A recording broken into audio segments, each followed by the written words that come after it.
SER Podcast.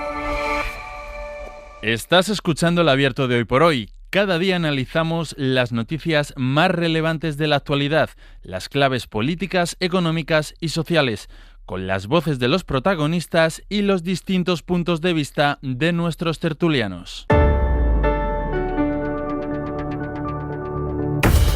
Tiempo para el análisis, tiempo para el abierto en Hoy por Hoy. En el día que dicen que termina la ola de calor, es verdad que van a bajar las temperaturas en algunos puntos de España, van a bajar hasta convertirse, puede que incluso en temperaturas agradables, sobre todo en el norte, pero en el resto lo que va a pasar es que va a terminar la ola de calor y las temperaturas van a recuperar los valores, se van a quedar en los valores habituales de un mes de julio, que ya son calurosas. Pero bueno, vamos a sobrevivir al calor como podamos y vamos a comentar toda la actualidad, que es mucha también y muy acalorada. Berna González Harbour, ¿qué tal? Muy buenos días. Buenos días, Porque Ángeles. no ayuda tampoco la actualidad a bajar unos grados, a rebajar unos grados. Madre mía. Nacho Corredor, muy buenos días. Y Eduardo Madina, muy buenos Hola, días. Ángeles, ¿qué tal? Venga, vamos con lo que fue ayer la imagen, sin duda, y está siendo y será los próximos días y las próximas semanas todavía la noticia de la que todavía no sabemos cuáles van a ser las consecuencias exactas, y es el ingreso en prisión ayer de Santos Cerdán, del exsecretario de Organización del Partido Socialista. Ha pasado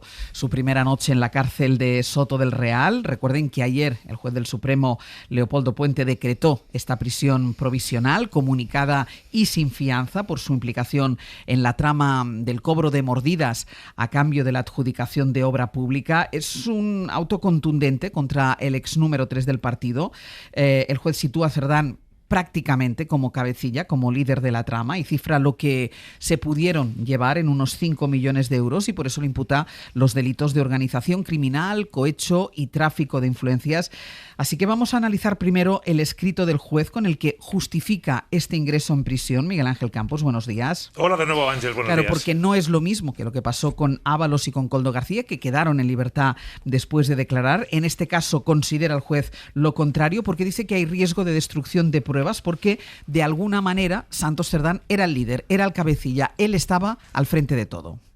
El juez, de acuerdo con la Fiscalía, considera que el notabilísimo, consistente y homogéneo conjunto de indicios contra Santos Cerdán es verdaderamente extraordinario, literal. En este sentido, el magistrado destaca su contrato con la empresa Servinavar, apoyado con su posterior capacidad de influencia sobre las decisiones de la empresa y sobre todo por las grabaciones de Koldo, de las que deduce el liderazgo de Cerdán sobre el asesor y el propio Ábalos. Supuestamente era Cerdán quien colocó a las personas que hicieran posible el amaño en transportes, decidía las obras, cobraba, repartía y gestionaba las comisiones. Y el juez le manda a prisión, al contrario de lo que hizo con los otros dos, por el riesgo de destrucción y alteración de pruebas, porque posiblemente Cerdán, al contrario que Koldo y Ábalos, conocía quiénes eran los pagadores y la mecánica de la práctica corrupta, dado su papel preeminente en la trama. El juez también duda de que las mordidas comprometidas hayan ascendido a solo 1 millón de euros cuando Acciona recibió obras por 537.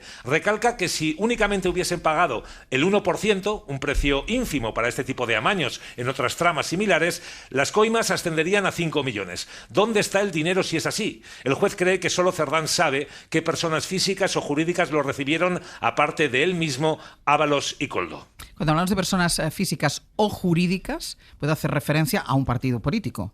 Perfectamente es lo que se intuye también de esa aseveración, que de momento solo es una hipótesis, solo es una intuición. No aporta prueba alguna el juez, ni se ha aportado prueba hasta ahora en la investigación de que esto haya sucedido tal y como lo relata el magistrado.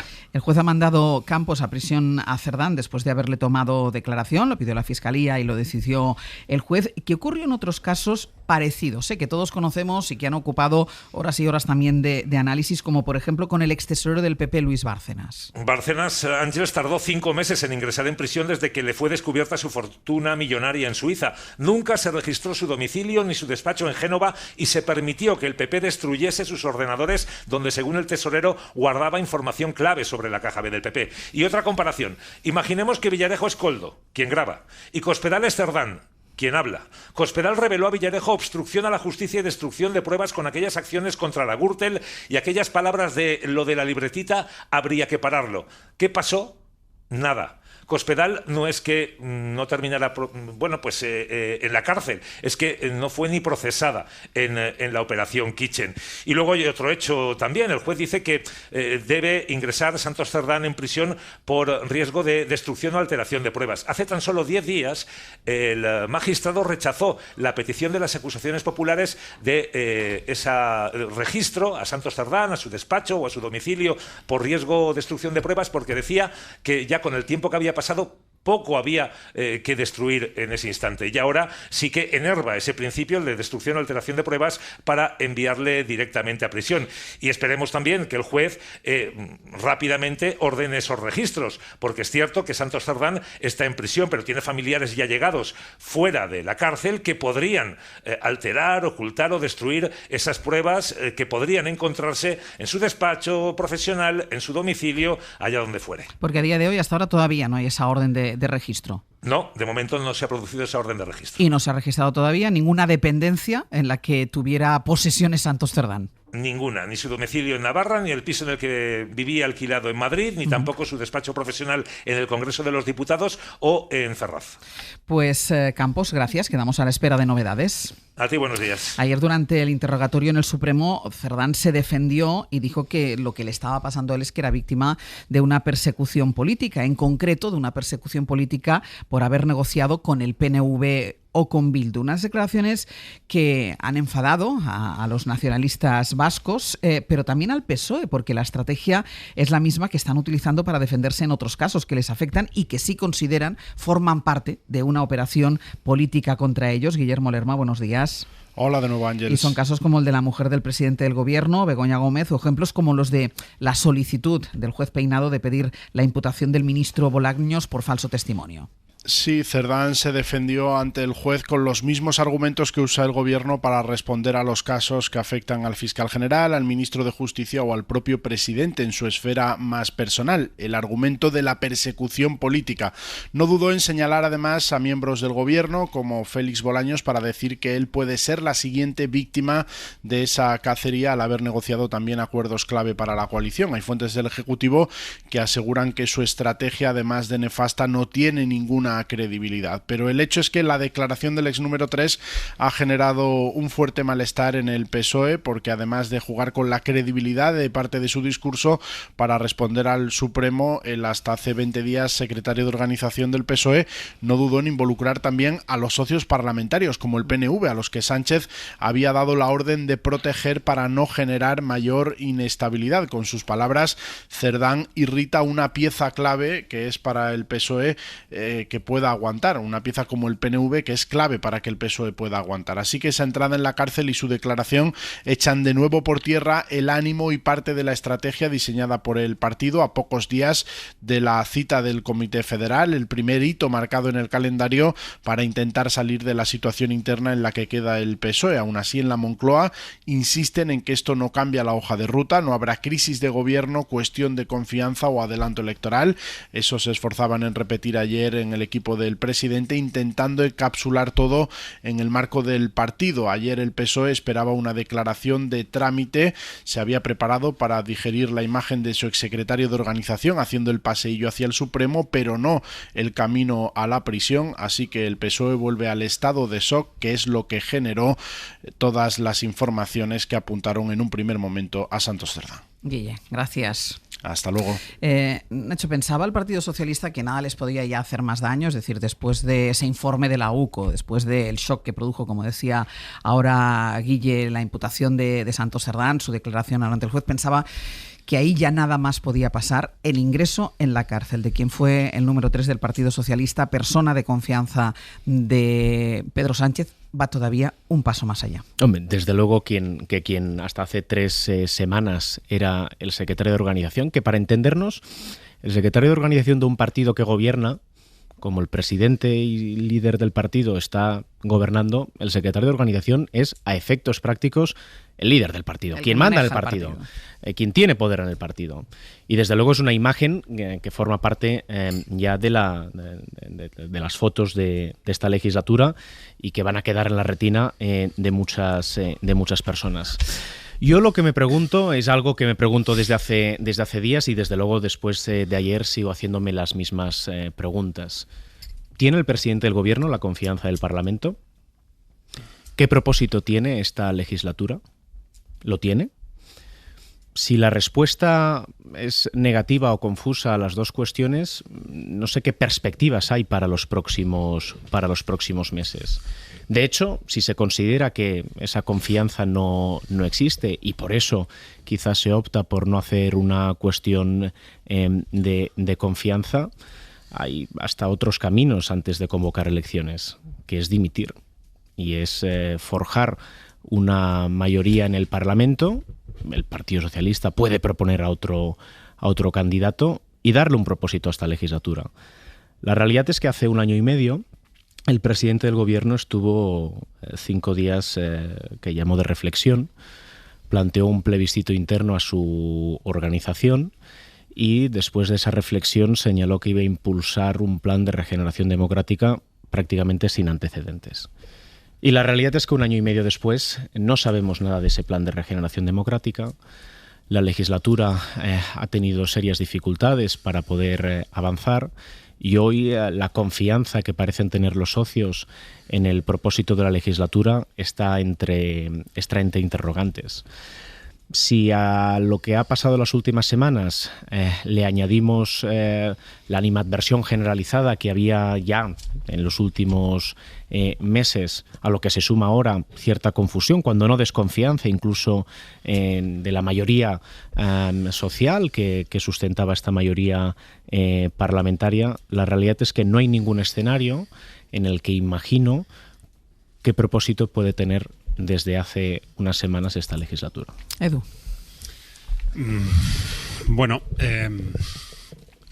yo creo que ayer tuvimos una foto más de estas que yo creo que Nacho sugería, ¿no? La memoria visual de las entradas en prisión de distintos dirigentes políticos que a lo largo de los últimos 20, 30 años, no sé, hemos ido acumulando en nuestra retina y en nuestra memoria. Y yo creo que ayer desde mi punto de vista se cerró un ciclo del Partido Socialista, que nace con un proceso interno y que termina con un proceso electoral, con las contradicciones, confusiones y dudas que ahora de alguna manera apuntaba también Nacho Corredor y que yo comparto, con la entrada en prisión del secretario de organización del Partido Socialista, que sucede a la imputación formal del anterior secretario de organización del Partido Socialista, que es a quien sucedió en el puesto, que está muy bien definido, porque la Secretaría de Organización del Partido Socialista es el punto más importante de control político del PSOE a nivel nacional. Podría tener la equiparación cuando el PSOE está gobernando a una especie de CEO en una empresa. Es quien dirige todo, quien dirige la organización, quien dirige la administración, las finanzas, la acción electoral, los recursos humanos. No hay un acto en un territorio que se pueda hacer sin el permiso de la Secretaría de Organización, no hay una orientación de un matiz de una campaña provincial, autonómica, local, que se pueda hacer sin el OK, sin el sí y sin la aprobación del secretario de Organización. Así que estamos hablando del puesto político más importante que tiene el PSOE, ¿no?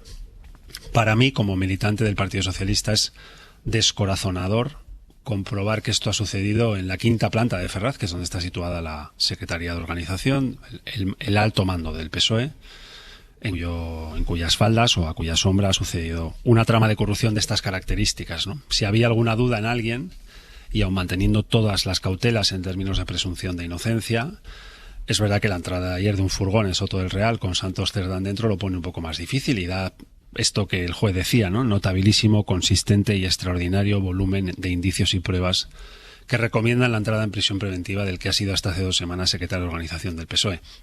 Yo cojo un poco ese eco del desasosiego que hoy recorre las federaciones del PSOE, los militantes del PSOE, los alcaldes del PSOE, honrados, dignos, ejemplares en el ejercicio de su labor, que asisten en televisión, escuchando la radio, leyendo un periódico, a lo que ayer sucedió, y es la demostración bastante evidente de que hay indicios notables, consistentes y extraordinarios de que hay una brutal trama de corrupción, de adjudicaciones y de dinero negro, de organización criminal, de blanqueo de capitales, de cohecho, de tráfico de influencias en el corazón mismo del poder del PSOE. Así que creo que es un tiempo de reflexión que alguien tendrá que enfocar y de conclusiones que alguien tendrá que sacar, pero es evidente que El PSOE es un partido con 1 siglo y medio de historia, ha salido de muchas a lo largo de esa historia, de muchas muy difíciles, mucho más que esta.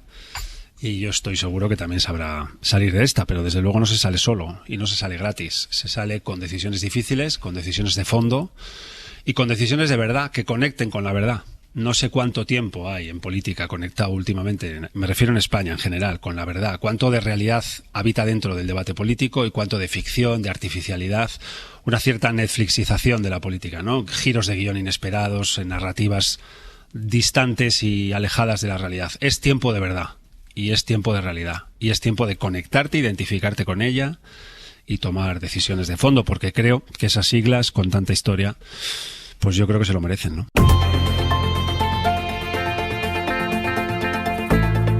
El Abierto. Ser podcast. En el Abierto, Berna González Harbour, Nacho Corredor y Eduardo Almadina, hablando de las consecuencias para el Partido Socialista y de rebote para el gobierno del encarcelamiento ayer, prisión provisional comunicada y sin fianza para quien fue secretario de organización del partido, para Santos Cerdán, hombre de plena confianza del presidente del gobierno hasta hace apenas 3 semanas. Hablaba Berna, Edu, de un fin de ciclo para el Partido Socialista y decía él que era el momento de decisiones de verdad. Sí, me temo que no vamos a discrepar en esta ocasión ninguno de los 3 tertulianos. No. Vamos a ver, yo creo que el final de esta película lo conocemos. El final de esta película es como cuando empiezas una novela y sabes el final, pero no sabes cómo va a ser todo el guión. Falta escribir el guión, pero el final lo conocemos. Y depende de Pedro Sánchez que este final sea con dignidad o con un bolso en un escaño. O sea, recordemos cómo acabó Rajoy, ¿no? Con el bolso de la vicepresidenta en el escaño mientras él se ponía de copas ciego en aquel bar que Sastre localizó, ¿os acordáis? Bueno, lo que quiero decir, hoy hay un gran artículo de Cercas en El País que recuerda cómo Antonio Costa, el ex primer ministro portugués, hasta hace muy pocos meses, dimitió porque 2 colaboradores suyos estaban bajo sospecha y dijo, cito, la dignidad de las tareas del primer ministro no es compatible con la sospecha de integridad, de falta de integridad.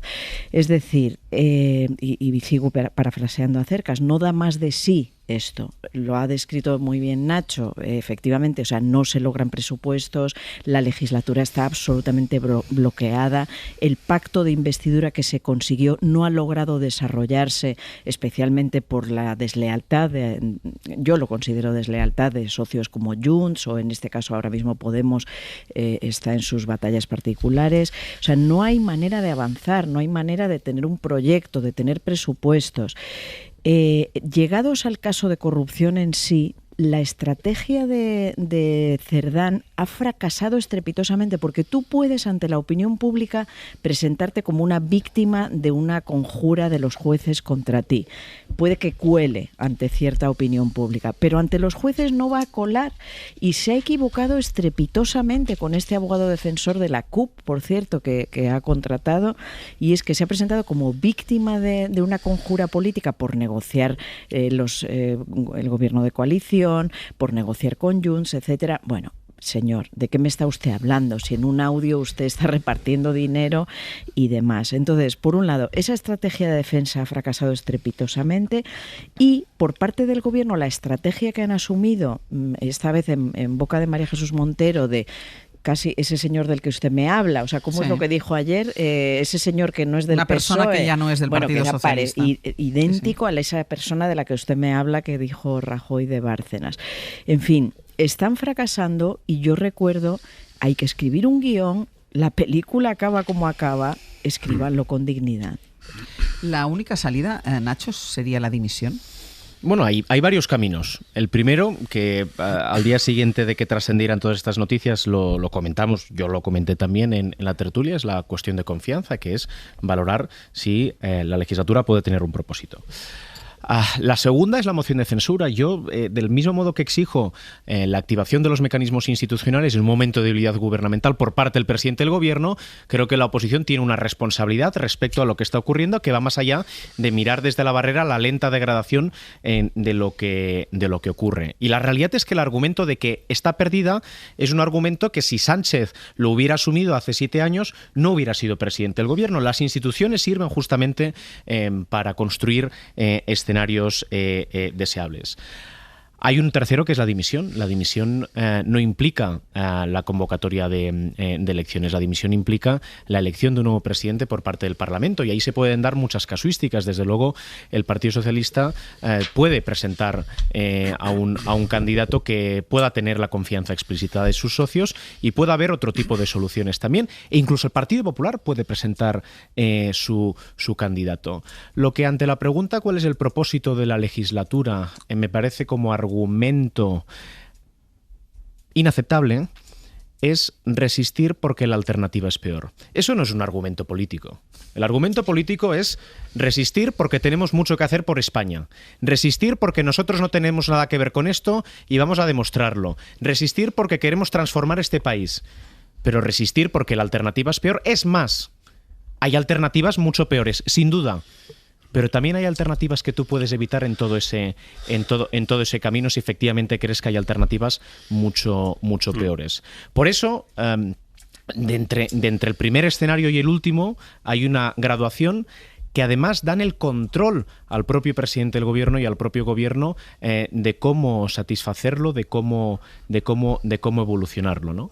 Yo, si fuera en estos momentos el principal partido de la oposición, no solo presentaría una moción de censura intentando canalizar la insatisfacción, la desconfianza que hay respecto a lo que está ocurriendo en las instituciones, sino que si yo fuera el partido de la oposición, yo hoy convocaría elecciones en muchas comunidades autónomas. Edu. Pero Sí.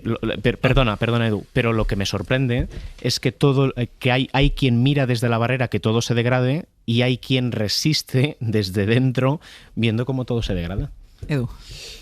Sí, bueno, me cuesta la respuesta exacta a lo que hay que hacer, ¿no? Se aventura más Nacho y le escucho dado porque mucho de lo que dice coincido plenamente con él, igual que con Berna, pero yo diría que establezco dos elementos de preocupación, ¿no? El primero es el sistema democrático, y el segundo, en el que para mí es la pieza clave del sistema democrático. Soy militante del PSOE, lo interpreto desde ahí, creo que esa ideología, ese algoritmo ideológico del Partido Socialista es el que mejor interpreta esta democracia y nuestro modelo de sociedad.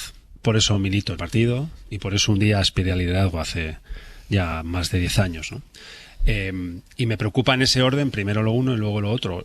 El primer elemento es el sistema. Yo creo que hoy ha muerto este discurso del lawfare, de los jueces contra la democracia, modelo Italia de los años 90, porque es evidente que hay causas judiciales abiertas, pero es evidente que hay ministras y ministros que no hay nadie haciéndoles lawfare. Carlos Cuerpo, Isabel Rodríguez, Margarita Robles, Luis Planas. Mucha gente no tiene ningún problema judicial porque probablemente no hay nada que tengan que ver con problemas judiciales. Los tiene Ábalos, los tiene Leire Díez, los tiene Santos Cerdán, los tiene Koldo García. Ese es el eje del poder político, digamos, que tiene problemas, y que uno de ellos anoche durmió en Soto del Real. Por tanto, intuyo que aquí muere el que para mí ha sido un mal elemento narrativo de un choque entre poderes, que ha alimentado una erosión por abajo de polarización entre poderes del sistema, que es muy negativo para nuestro sistema democrático. Espero que este argumento que ha muerto ayer deje de utilizarse, porque no lleva a nada. Y como mecanismo o estrategia de defensa de un abogado de la CUP en una sede judicial como es el Tribunal Supremo, me parece más que torpe, completamente inoportuno y enormemente desafortunado. Y el segundo, el PSOE. La pregunta es ¿cómo puede ser que personas como esta llegaran a puestos como este y tuvieran tanto poder durante tantos años? Y es verdad que no es un caso de un día. Parece que es una trama instalada en el tiempo, con corrupción estable y estructural a lo largo del tiempo, con mordidas, adjudicaciones, dinero negro, tráfico de influencias, cohecho, organización criminal, todo lo que allí el juez ve ayer en el Tribunal Supremo, tanto que determina que entre en prisión preventiva, el que ha sido hasta hace 2 semanas el secretario de Organización del PSOE, ¿no? Yo establecería esas dos prioridades y las respuestas van un poco en esa línea. ¿Qué hay que hacer para el sistema democrático no tenga una gran distancia social, es decir, que no genere mucha distancia a la sociedad con él, se corte pronto en forma de torniquete esta crisis. Y lo segundo, en el Partido Socialista exactamente igual, porque es un partido, en mi opinión, sistémico y fundamental del funcionamiento democrático en España.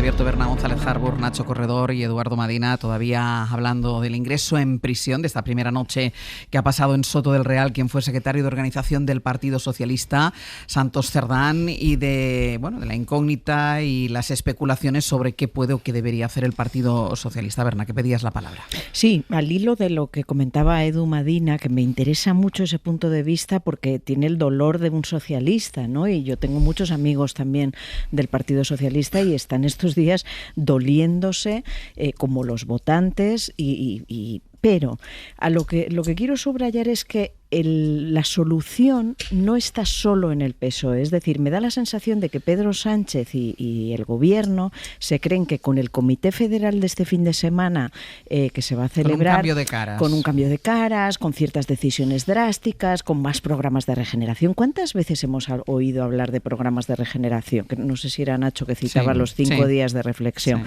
No es suficiente, aunque nos traiga el mismísimo, no sé, Zelensky aquí a combatir contra la corrupción, ¿no?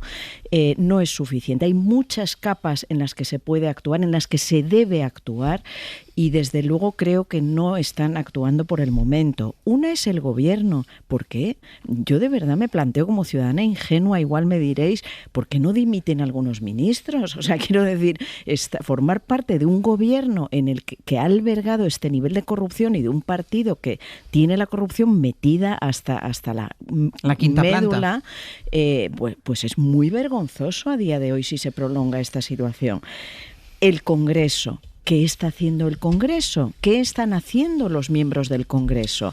Ya he citado al PSOE, pero ¿qué está haciendo el Partido Popular? Más que cacarear, yo también siento que falta la voluntad expresa de un plan de ruta para convertir esto en algo positivo para ellos o para la nación. Quiero decir, atrévete con esa moción de censura. Ya hemos conocido mociones de censura en este país, algunas esperpénticas como las de Vox desde mi punto de vista y otras como la de Felipe González, que perdiendo ganó.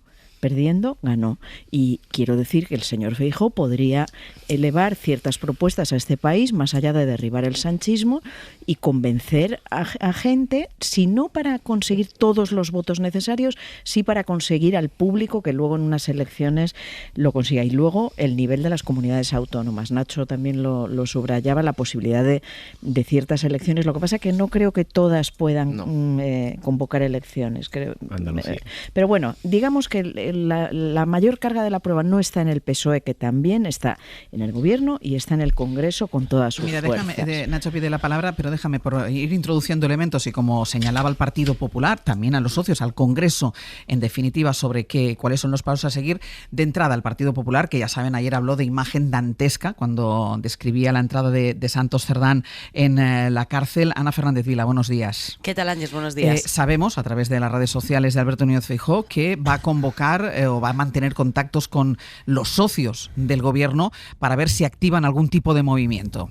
Sí, acaba de anunciar Alberto Núñez Feijóo en las redes sociales que le ha encargado ya a su portavoz parlamentario, a Miguel Tellado, que contacte con los grupos parlamentarios para comprobar, dice, si sus apoyos al gobierno siguen o no intactos. Ahora mismo son el único obstáculo, dice Feijóo, para que los españoles hablen y podamos reparar tanta decadencia. Eso decía el líder del PP en este mensaje, después de que ayer ya escucháramos a la todavía secretaria general de los populares, Cuca Gamarra, apelar de nuevo directamente a los socios. Todos los acuerdos para la gobernabilidad, empezando por la moción de censura, se fraguaron también desde una organización criminal. Por lo tanto, creo que es momento de conocer qué es lo que opinan todos aquellos que han respaldado este gobierno.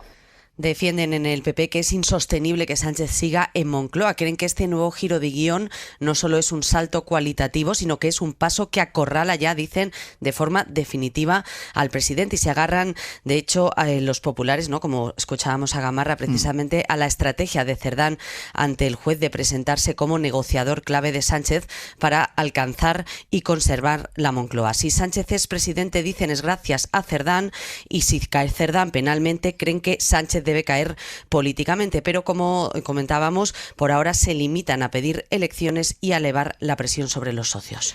Señala el Partido Popular a los socios, entre estos socios aumenta la preocupación, y algo que tú comentabas ahora, Ana, hay cierto malestar entre alguno de ellos por esa estrategia de defensa de Cerdán, diciendo al juez que esto es una persecución política por haber negociado con algunos de ellos. Sí, la preocupación crece por minutos entre los socios y también, como dices, el enfado, ¿no? Por ese intento de Cerdán de usarles en su estrategia de defensa. Ninguno plantea a día de hoy sumarse a esa moción de censura que querría impulsar el PP, porque ninguno quiere elecciones ni que el PP llegue con Vox a la Moncloa, pero sí que admiten que su posición de apoyo al PSOE se complica, y mucho tras este último movimiento del juez, por la gravedad que supone la entrada en prisión del ex número 3 de Sánchez, por el temor, sobre todo, a no saber qué más va a salir, y por la decisión de Cerdán, ¿no? Como decíamos, de reivindicar ante el juez su papel como negociador.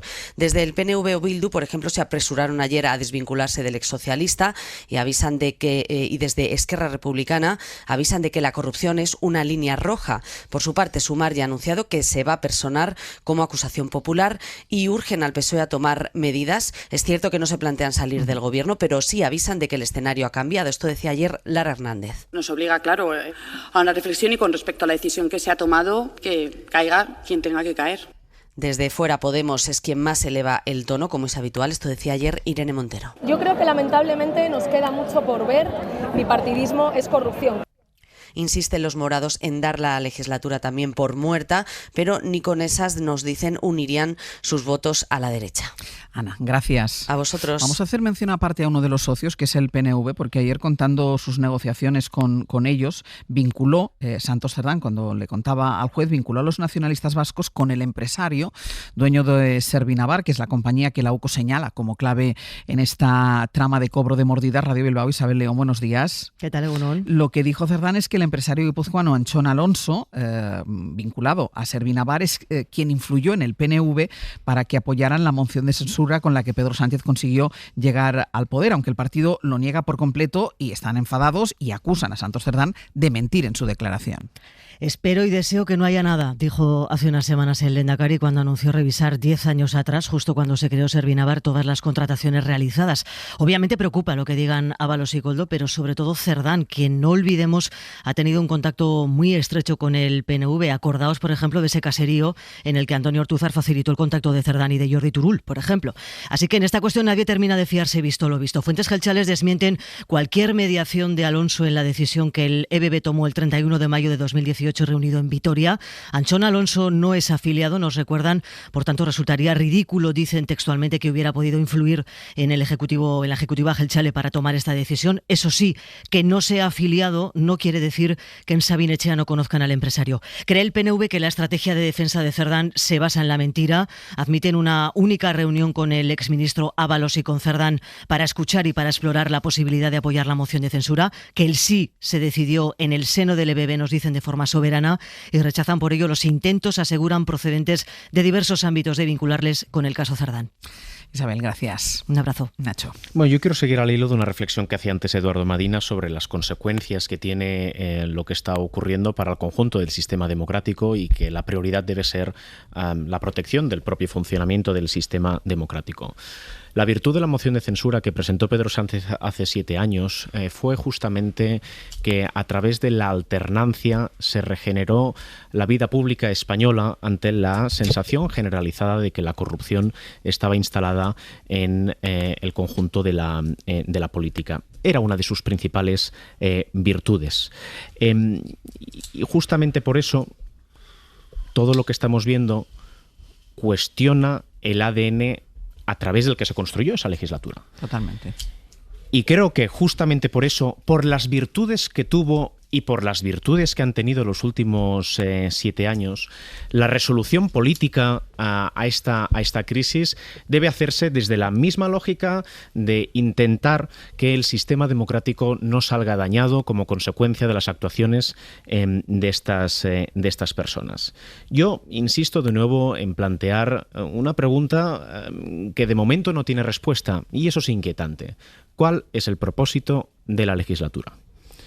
Esta legislatura ha servido para una cosa, y a lo mejor es el primer elemento de discrepancia que vamos a tener en el día de hoy. Esta legislatura ha servido para que en Cataluña haya una mayoría no independentista a través del cierre de una política en relación a la crisis constitucional territorial de nuestro país, que ha sido la ley de amnistía. Yo lo reivindico, yo lo defiendo. Ha servido para eso. ¿Para qué más ha servido esta legislatura? Y sobre todo, ¿para qué más va a servir? En la situación actual de debilidad del gobierno, hay quien probablemente se plantee que la lógica de obtención de la confianza de los socios ante esta crisis sea a través de una transacción presupuestaria. Y es probable que en estos momentos, si los socios quieren, pueda haber unos presupuestos, entre otros motivos, porque es el momento de mayor debilidad del gobierno. ¿Es una negociación presupuestaria el instrumento institucional a través del cual solucionar esta crisis? No, puede ser una consecuencia, puede ser un segundo paso, puede ser lo que ocurra después de haber puesto sobre la mesa al menos una de las dos siguientes vías. Primero, cuestión de confianza, insisto, parece como, en fin, una entelequia. La cuestión de confianza es un instrumento, es una potestad del presidente del gobierno, solo la tiene él, para señalar al conjunto de la opinión pública, a través de la presentación de la misma, que tiene la confianza de los representantes de la mayoría social de este país. Sí. Y luego está la moción de censura. Edu. La moción de censura es el intento de la oposición, como hizo Pedro Sánchez hace 7 años, de intentar demostrar que el sistema democrático tiene mecanismos para ofrecer alternativas. Y puede ganar o puede no ganar, pero inhibirse de la responsabilidad de presentarlo creo que es contribuir a ver una degradación que España no se merece. Edu. Sí, yo creo que aquí da una señal, Nacho, que yo creo que es relevante, ¿no? Y es qué está pasando en términos de miedo a la extrema derecha y qué correlación existe entre la presencia de la corrupción y el crecimiento de la extrema derecha, o la ineficiencia del sistema democrático y el crecimiento de la extrema derecha. Los procesos políticos en Europa nos enseñan que existe tanto correlación como causalidad. Cuando aparece la corrupción y cuando aparece la ineficiencia del sistema democrático, cuando da señales de que no funciona, de que no da respuesta a los problemas, de que se convierte en una ciénaga de corrupción, pues normalmente suele ser una causa de un crecimiento exponencial de la extrema derecha. Y yo, en el eco de la pregunta de cuál es el propósito de esta legislatura, que repite con buen criterio, en mi opinión, Nacho Corredor, pues yo veo dos elementos. La fotografía de Santos Cerdán entrando en Soto del Real es la fotografía de la corrupción. Con toda la presunción de inocencia del mundo, pero está en la cárcel porque alguien ve que hay indicios y pruebas contundentes, extraordinarias, etcétera, como decía antes Miguel Ángel Campos, que recomiendan su entrada en prisión. Y segundo, 2 presupuestos generales del Estado que se prorrogan una y otra vez, y no sé si 150 votaciones perdidas por parte del Grupo Socialista y del Gobierno en lo que va de legislatura, dan una cierta señal de que la legislatura no está produciendo grandes avances, ni presupuestarios ni legislativos. Lo cierto es que bajo radar, 1 de cada 4 ciudadanos y ciudadanas en España que tienen entre 18 y 25 años ya elige a Vox como primera opción. Y lo cierto es que ya se sitúa en la media de todas las encuestas y en las que hemos conocido en estos días alrededor del 14-15%, es decir, en el entorno de los 45-50 diputados. Normalmente la corrupción y la ineficiencia del sistema son vientos de cola en las velas de partidos como Vox.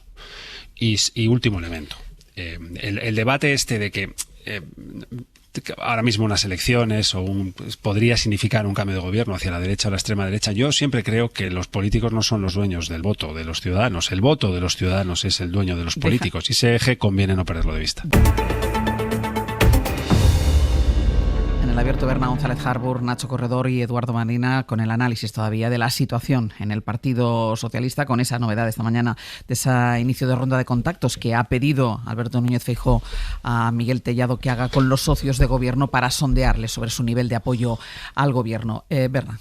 Sí, no, todavía recabando vuestras opiniones de la ronda anterior sobre ese argumento del PSOE que utiliza de es que si no viene la ultraderecha. No es suficiente y sobre todo quiero recordar que no solo tenemos ante la mesa las cuestiones de corrupción y las cuestiones por las que te llevan a Soto del Real, es que hay otras cuestiones por las que no te llevan a Soto del Real, pero sí a mi Soto del Real de mi corazón, que es el trato a las mujeres de este trío tóxico. O sea, las palabras que hemos oído de Ábalos, de Koldo, el trato a las mujeres vejatorio, nocivo, esa masculinidad que tenemos asociada a Vox, que tenemos asociada a la ultraderecha, para mí convierte a este gobierno y a este Partido Socialista de Cerdán y Ábalos, por supuesto no lo extiendo a todo el Partido Socialista, en algo muy peor y muy similar a Vox. Quiero decir, esa masculinidad nociva y ese trato vejatorio a las mujeres, yo no lo voy a olvidar por mucho que nunca esté en un sumario judicial. Y desde luego me hace que cualquier discurso de es que nosotros frenamos a la ultraderecha, somos distintos a la ultraderecha, no, mire, perdón. En esto me han defraudado y creo que nos va a costar mucho Está en un sumario olvidar. Moral. Exacto. Sí, esto no constituirá delito, no serán condenados por esto, pero sí queda, como dice Berna, sí queda en el recuerdo. Mira, por seguir un poco por dónde puede tirar el Partido Popular, tiene este fin de semana, y lo hablábamos ahora en la publicidad, tiene este fin de semana una cita importante el PP, que es su congreso, y ayer conocimos, en medio de las críticas al Partido Socialista, a Santos Cerdán, etcétera, etcétera, conocimos casi aquello de salida, de final de una rueda de prensa, conocimos que Cuca Gamarra deja la Secretaría General del partido. Ella misma anunció, casi decíamos antes, con por cierto, que lo dejo, al final de esa rueda de prensa. Josué Coello, buenos días. Hola de nuevo, Ángel. Es un cambio que se va a hacer oficial en ese congreso que se va a celebrar este fin de semana. Es una marcha que ya sonaba con fuerza, ya se hablaba de ella, pero lo cierto es que llama la atención por cuándo se produjo y por cómo lo comunicó, ¿no? Porque Gamarra hizo el anuncio al término de la rueda de prensa en la que estuvo valorando precisamente el grueso de esa rueda de prensa fue la situación del Partido Socialista. Sí, las formas importan y la forma en la que Cuca Gamarra anunció ayer su salida de la Secretaría General del partido da pistas sobre este movimiento. Primero por el momento, tú lo decías, casi al terminar su comparecencia, dejándolo caer como si la cosa no fuese con ella y quitándole relevancia a una noticia que pudo haber quedado sepultada por el ingreso en prisión de Santos Cerdán. Segundo, por el lenguaje titubeante, buscando el término adecuado, hablando de relevo una vez.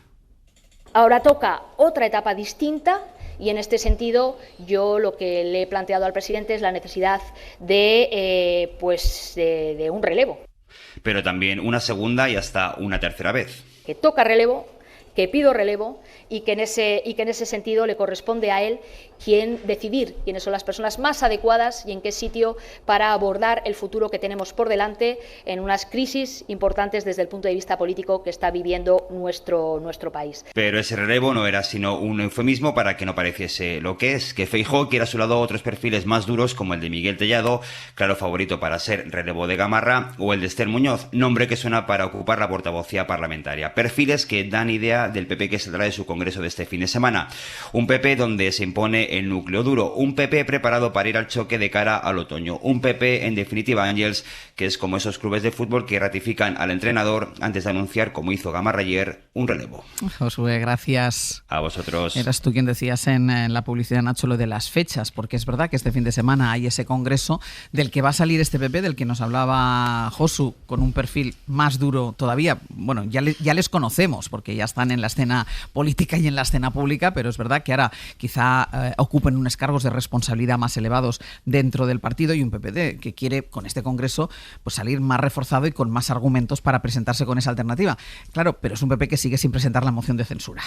Bueno, un congreso siempre es un momento o suele ser un momento de autoafirmación, ¿no? Y lo que va a vivir el Partido Popular este fin de semana es un momento de autoafirmación en probablemente el momento de mayor debilidad del gobierno. Y lo que ocurra los próximos meses también depende del Partido Popular. Es más, siempre en los últimos meses he defendido la hipótesis de que cuanto menos hiperbolice, cuanto menos exagere el Partido Popular, más fácil va a ser el camino para el Partido Popular. Teniendo en cuenta además de que tienen varios mecanismos, y antes lo señalábamos, para poder, en fin, aportar algo en este marasma de confusión. Desde luego, lo que tiene que ver con su actuación en el Congreso y con la moción de censura. Leí hace unos minutos la alerta de la cadena SER de que se está explorando esa posibilidad. Creo que las mociones de censura hay que plantearlas no en virtud de si se cree que se pueden ganar o no, sino en virtud de si creen que sirven para aportar algo en el debate público de nuestro país, ya sea para mostrar una alternativa, ya sea para ofrecerse para solucionar una crisis. Y ese fue la virtud que llevó a Pedro Sánchez al gobierno hace 7 años. No sabía que iba a ganarla en el día cero. Había muchas incertidumbres y lo hizo. Y luego tienen gran parte del poder autonómico, ¿no? Y la virtud y la potestad, todos los presidentes autonómicos, con las limitaciones en algunas comunidades, de poder marcar los tempos también de la política española. Por ejemplo, anticipando no elecciones y, por tanto, pudiendo alterar el debate público. Más aún cuando la política autonómica y nacional está más entrelazada que nunca, entre otras cosas por decisiones que ha tomado Pedro Sánchez, porque hay, creo que son 5 candidatos del Partido Socialista que son a su vez ministros. Con lo cual esto todavía da más capacidad al Partido Popular de interrelacionar y de tener un papel en esta crisis que en estos momentos está por ver cómo se soluciona. Sí, el riesgo es el de la ultraderechización y el populismo, ¿no? Ayer había una encuesta, no sé si era del Mundo, digo de memoria, que a quien daba de beneficiario de esta crisis es a Vox. Es decir, Vox es el que más se dispara en las encuestas. El PSOE obviamente caía creo que 3 puntos en esta encuesta, el PP subía un poco, pero Vox era el que más se disparaba. Entonces, ¿qué vamos a ver en el Congreso de este fin de semana? Si se confirma Tellado, ese núcleo duro que estáis informando, bueno, pues un triunfo del populismo, de la vía más extrema, de la vía más de enfrentamiento y de la vía más de borrar fronteras con la ultraderecha. Y ese es el peligro, ¿no? Ese es el peligro que yo creo que intoxica la política no solo española, está intoxicando a la política en toda Europa, en Estados Unidos, y aquí llega esa hora. Y yo vuelvo a insistir, o sea, a Pedro Sánchez le queda todavía un camino de dignidad y que no acabe el bolso de su vicepresidenta en el escaño. Le queda un camino de dignidad como el que tomó Antonio Costa en Portugal. Edu. Sí, bueno, yo creo que esto es clave, ¿no? La frontera derecha del PP, porque es verdad que todas las encuestas, las citaba ahora Berna, detectan que hay una amplia mayoría de España y el propio gobierno, ¿no? En un argumento, digamos, valiente como mínimo, ¿no? Porque valiente por sorprendente, ¿no? Y cambiemos los papeles. Imaginemos que hay una trama de corrupción en un PP gobernando.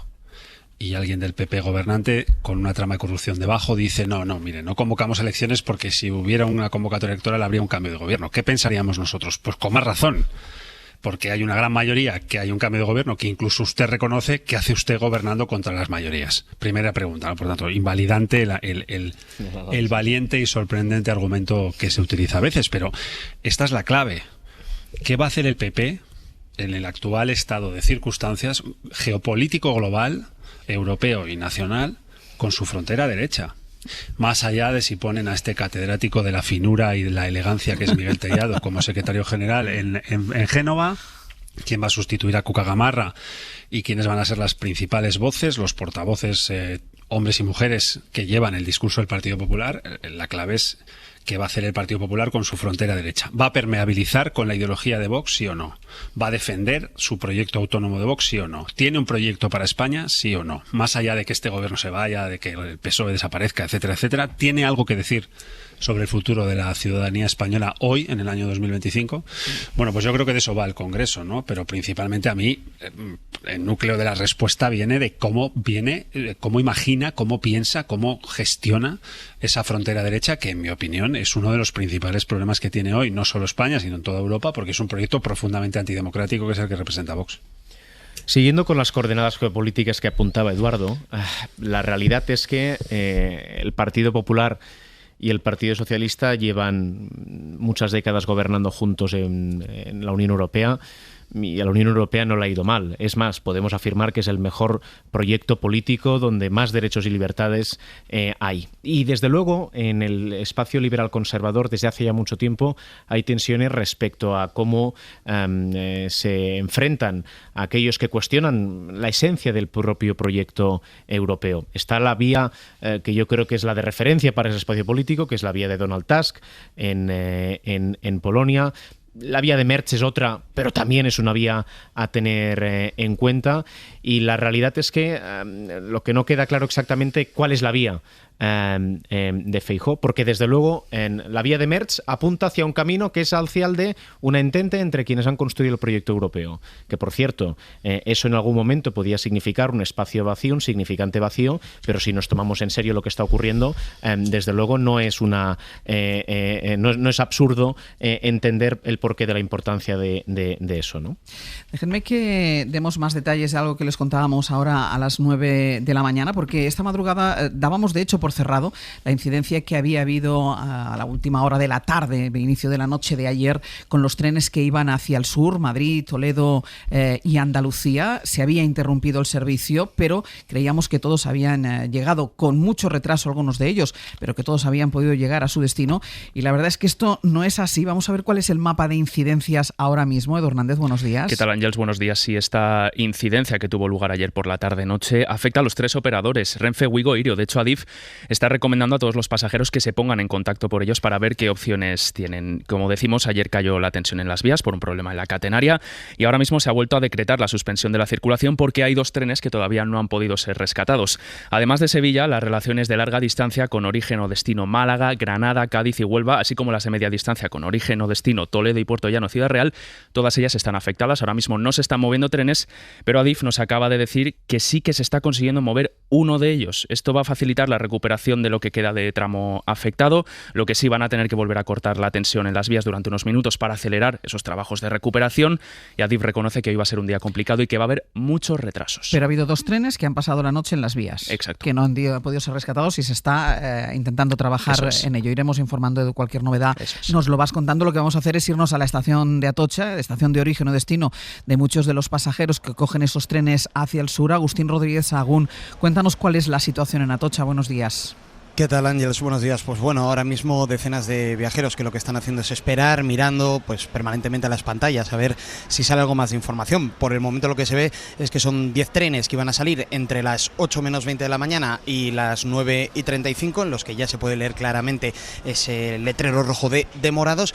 Y bueno, lo que están haciendo los viajeros es esperar a ver si hay más información, porque desde luego están programados varios más trenes que van en ese corredor sur hacia Andalucía o hacia Toledo. Lo que nos dicen desde Adif es que desde aquí, desde la estación de Atocha, no ha salido en toda la mañana ningún tren con destino a Andalucía o a Toledo, y bueno, de momento lo que se espera es eso, viajeros aguardando, esperando a ver si van a poder salir en algún momento de la mañana. Gracias, Agustín. Situación ahora mismo en la estación de Atocha, y situación parecida debe haber ahora mismo en la estación de Santa Justa, por ejemplo, o en la de Málaga, María Zambrano, porque uno de esos trenes que ayer partió de Madrid con destino a Málaga es uno de los dos que se ha quedado parado en La Sagra, en Toledo. Ahí han pasado la noche unas 300 personas sin luz, sin agua, algunos pasajeros. De hecho, después de unas cuantas horas decidieron irse andando esta mañana hasta el pueblo más cercano, que está a 4 kilómetros, Málaga. Jesús Sánchez, buenos días, cuéntanos. Hola, Ángeles, buenos días. Pues en estos momentos el personal de Renfe está suministrando algunas botellas de agua, algo de comida, pero no saben exactamente cuándo podrán retomar ese viaje con destino a Málaga. A María Zambrano, como decía, salieron ayer a las 8 de la tarde desde la estación madrileña de Atocha. Incluso un concejal del propio Ayuntamiento de La Sagra esta madrugada ha traído algunos alimentos para estos pasajeros. Cumplen ya 13 horas atrapados. El problema es que sigue sin haber, por lo que les dicen a estos pasajeros, un tren, un alta velocidad que remolque las unidades paradas. Ya ha habido un par de ambulancias que se han llevado a algunos pasajeros. Como decías, no tienen agua, no tienen comida, están prácticamente sin batería en el teléfono móvil. Pues vamos a ir hasta uno de estos trenes que lleva toda la noche parado. En ellos está Elena. Elena, ¿qué tal? Muy buenos días. Buenos días, Ángel. ¿Qué tal? Muy bien. A ver, Elena, ¿tú has pasado la noche en el tren? Sí, he pasado la noche yo con otras 316 personas. He pasado la noche A ver, Elena, que te pierdo. Muévete un poquito porque tengo problemas con la cobertura. A ver si te puedo escuchar un poco mejor. A ver.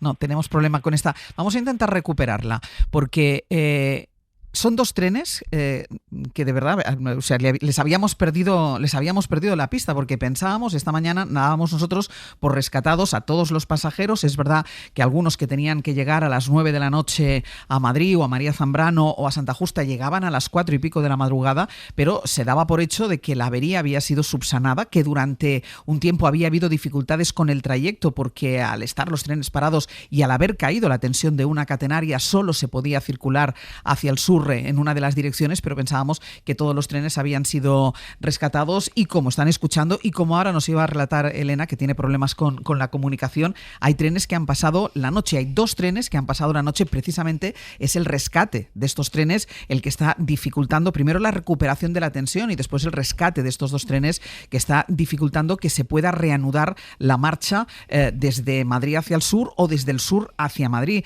Recuerden que dice Adif que de momento no sale ninguno de los trenes en ese corredor, que se va a tardar en recuperar la normalidad y que cuando se pueda recuperar va a haber muchos retrasos. Y es una advertencia para todos aquellos que tengan que ir a la estación a coger alguno de estos trenes, que primero consulten, que primero miren, que primero llamen y luego vean a ver qué tienen que hacer, porque nos decía también nuestro compañero Agustín que está en Atocha, donde ya hay muchísimos pasajeros que se agolpan frente a las pantallas para ver si su tren ha salido. Vamos a ver si podemos recuperar esta conversación que manteníamos con una de las viajeras afectadas que está en uno de estos trenes. Si no, seguimos en el abierto con el análisis de lo que tenemos que hacer, que precisamente era irnos a Sevilla, porque es allí donde se está celebrando la cumbre de la ONU. Mientras intentamos recuperar esta comunicación, nos vamos hasta Sevilla.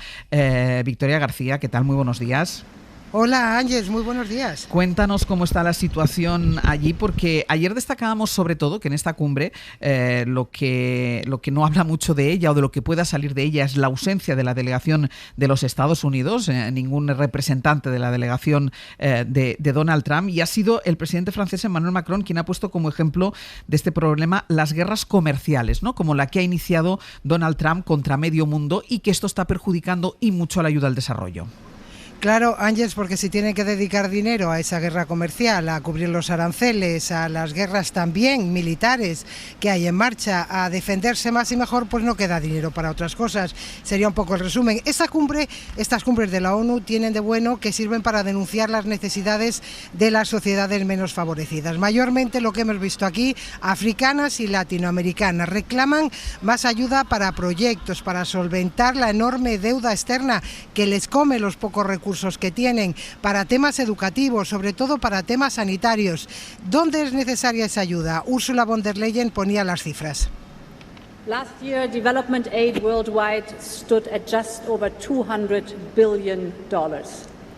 200.000 millones de dólares en ayuda se invirtieron el año pasado y solo se cubrió el 40% de lo que hacía falta. Se necesita un 60% más en contribuciones. No te doy la cifra porque se me escapa el entendimiento. Para poder cubrir eso, solo los proyectos que ya están en marcha, sin nuevos proyectos. Y hoy ya aquí se han ido algunas delegaciones, por ejemplo la de Mali, el rey también se ha ido. Llega la vicepresidenta y la ministra de Trabajo, Yolanda Díaz, el titular de Exteriores, también el ministro de Economía, y hoy sí se va a hablar de cifras, pero las que pueden dar los bancos. Están aquí las principales entidades bancarias, no solo de España, hay también varios norteamericanos importantes, están grandes consorcios empresariales de España y del mundo, y todos ellos sí tienen dinero y ellos sí se pueden rascar un poco el bolsillo. Vicky, gracias. Un saludo. La cumbre para el desarrollo de la ONU celebrada en Sevilla, sepultado el protagonismo por todo lo que ha pasado con Santos Cerdán, pero también sepultado el protagonismo porque pocas posibilidades hay de que salga algo de esta cumbre, Berna. Sí, esa es la gran tristeza.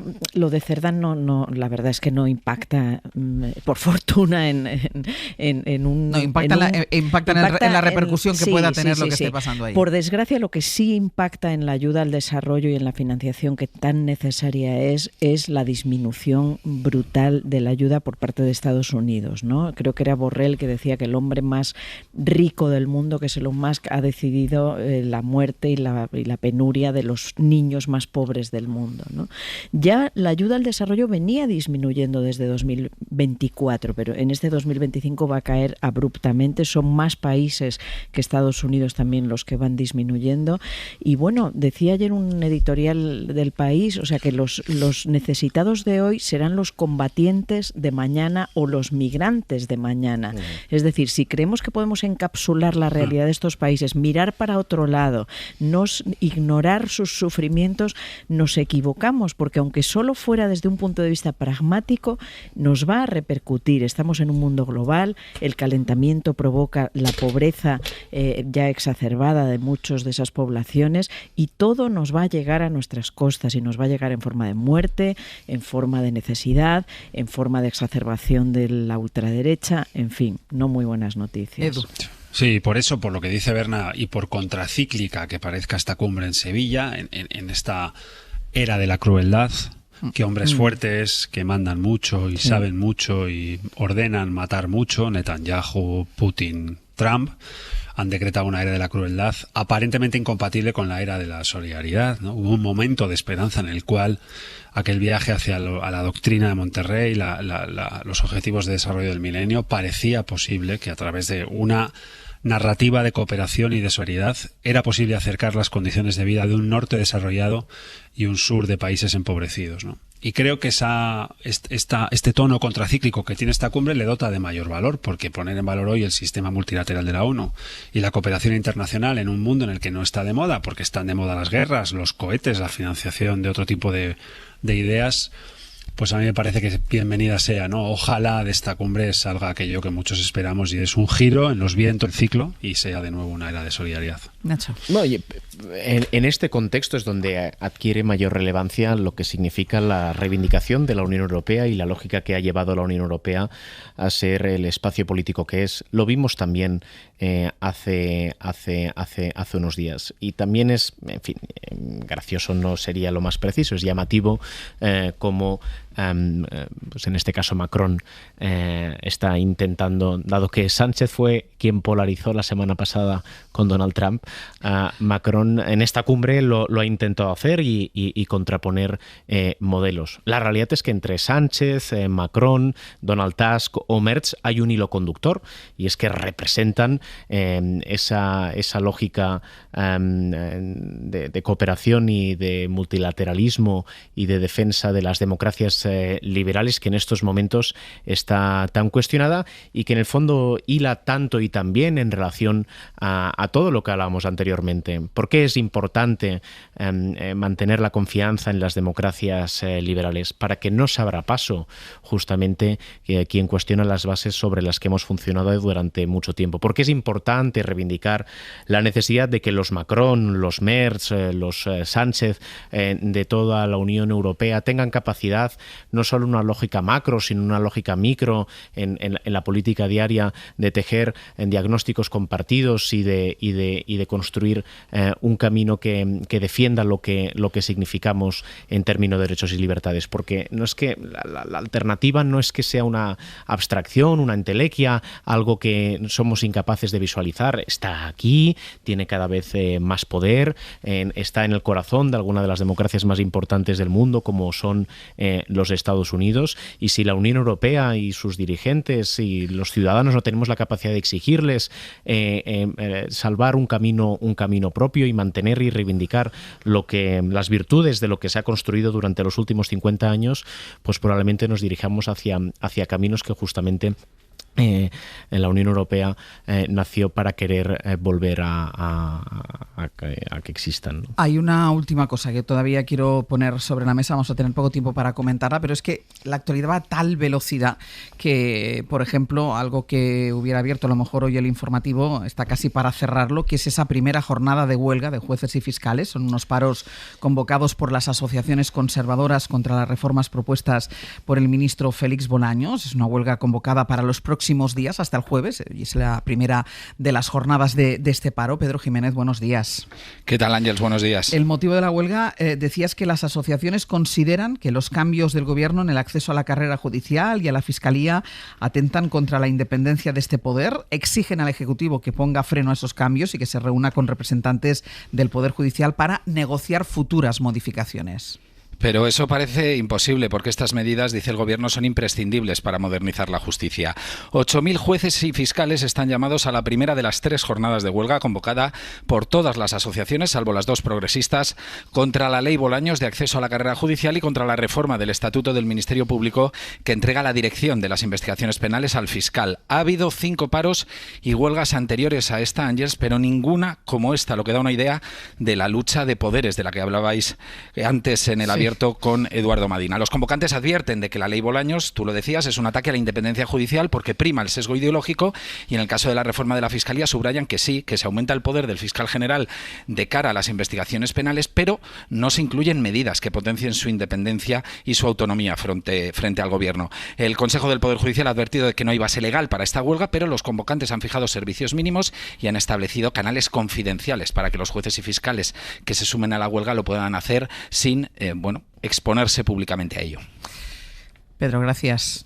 A vosotros. No sé si este enfrentamiento entre poderes, la solución, muy breve, Edu, es la huelga convocada para hoy. No lo parece. Yo creo que son ciclos más bien de acuerdo y diálogo entre partes, ¿no? Asociaciones judiciales. Y es verdad que un momento muy sensible para que el Gobierno, con todos los frentes judiciales que tiene abiertos, meterse en una reforma judicial. Pues dejadme que cerremos el abierto con... he intentado hablar con Elena, una pasajera de ese tren que ha pasado, de uno de los 2 trenes, insisto, que ha pasado la noche sobre las vías sin ser rescatado. Algunos de los pasajeros nos comentaban desde Málaga, porque era uno de los 2 trenes, hacía el trayecto Málaga-Madrid. Algunos pasajeros, incluso a primera hora de la mañana, habían decidido irse andando hasta el pueblo más cercano, aunque estaba a 4 kilómetros de distancia. Intentábamos hablar con Elena, pero en ese momento se ha puesto en marcha el tren, parece que se iniciaba el rescate y perdíamos la comunicación, pero nos ha mandado este audio. Nos estamos moviendo cuando habéis empezado la crónica y estábamos en la espera, ha empezado a remolcarnos, ¿vale? El tren va apagado, pero nos arrastran hacia Atocha. Y la información que hemos recibido es que cuando lleguemos a Atocha nos pondrán un tren. La noche ha ido transcurriendo bien, tranquila y demás. Los problemas han empezado, los problemas de salud sobre todo, porque la gente ha empezado a ponerse nerviosa, porque hay personas mayores, hay una persona con una cardiopatía que ha tenido que ser asistida, que el personal de Renfe ha sido en todo momento muy atento, pero es verdad que todo lo que ha fallado es la información.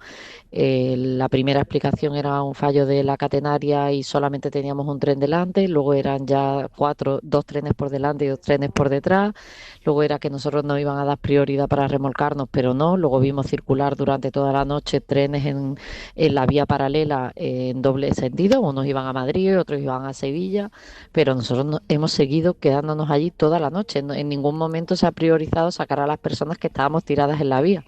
Entiendo que se ha preferido tener a mucha gente un poco enfadada que a poca gente se ha preferido tener a poca gente muy enfadada que a tener mucha gente un poquito enfadada.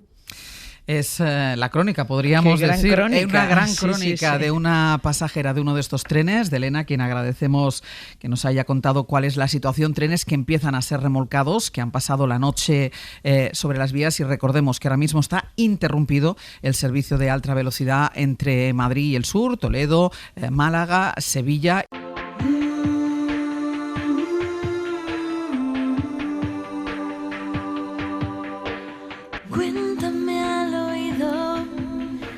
Despacio y muy bajito. Oye, pues me lo habéis puesto así, en bandeja, contadme al oído, muy despacio y muy bajito. Sí. Hombre, muy bajito tampoco tendría mucho sentido. ¿Qué vamos a hacer, Sergio Castro? Pepe Rubio, buenos días. ¿Qué vamos a hacer a partir de las 10? A partir de las 10 tenemos Comando Norte, como todos los martes, con el gran Nacho Carretero y la gran Aitana Castaño. Vamos a estar contándonos cosas al oído, vamos a cuidarnos los oídos. Importante. Ahora que viene una época en la que hay mucha exposición, mucha piscina, mucho viaje en avión.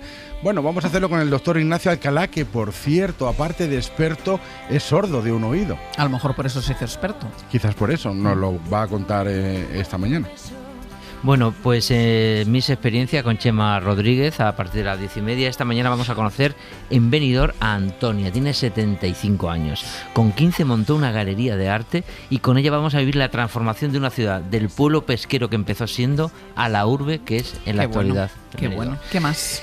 Nos metemos en el jardín con Eduardo Barba, como todos los martes, y como todos los martes ya pueden estar llamando al 900-100-800, 900-100-800, ojo que se agotan ya las consultas porque nos quedan 2 semanas. Sí, pero que Eva y Ter Estena, mira, están ahí las dos, tiqui, a ver si no van a coger el teléfono. No, ya cogen consultas a Eduardo Barba en el 900-100-800. Y los temas de hoy con Eduardo van a ser el riego en verano, que están las pobres plantas como Carmen Maura en la ley del deseo, riégame, ¿no? Pues están así en ese plan. Una de las mayores amenazas del rosado, vamos a hablar también ella, que es la falsa oruga y las plantas olvidadas. Y vamos a terminar con 15 minutos de fama, la sección preferida de Eduardo Madina, pilotada por Martín Bianchi. Hay 2 grandes listas siempre, una es la de la selección española y otra es la de los morosos de Hacienda. Vamos a hablar de esta última, de algunos famosos que están convocados, como Bertín Osborne, Isabel Pantoja, como por ejemplo Paz Vega. Además vamos a echarle un vistazo a cómo fue la boda en Venecia de Jeff Bezos, que creo que nos invitaron. No nos invitaron. Bueno. Tú porque estabas de vacaciones, pero nosotros que trabajamos no nos invitaron. Lo dejamos aquí, Berna González Harbour, Nacho Corredor, Eduardo Madina. Hasta la semana que viene. Adiós. Para no perderte ningún episodio, síguenos en la aplicación o la web de la SER, Podium Podcast o tu plataforma de audio favorita.